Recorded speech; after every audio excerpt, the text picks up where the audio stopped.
my name is Kate and today we're going to look at editing. Many students are nervous of editing their work and as a result they just don't do it. But editing is essential to good writing, so let's look at the process. Remember, editing takes time, so make sure that you allow yourself the time to complete this step. It will pay off. Once you've completed a rough draft of an assignment, you can begin. So things to check on a first edit will include content, is it all there?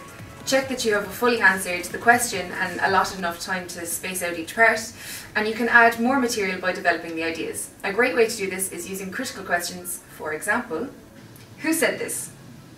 Who disagrees? Is there a counter argument? Do you have too much information?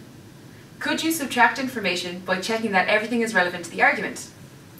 Each piece of information must further your argument, and if it doesn't, it should be removed with no exception. Now look at your language. Is it academic? Have you used academic verbs such as recorded instead of phrasal verbs, such as wrote down? Does it flow? Is the reader carried along without having to work too hard? Have you linked your ideas together? A good way to test this is reading it out loud, and if you have difficulty reading it, it isn't flowing. Your argument is now looking good and ready for proofreading. Check out the video on how to start this.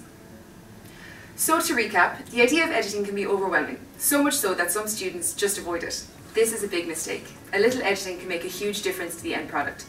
Ask yourself, have I written enough or too much? Make sure your essay flows and is well developed with clear ideas, and don't forget to proofread. Thanks for watching. Don't forget to subscribe to watch more videos and visit our website for more information.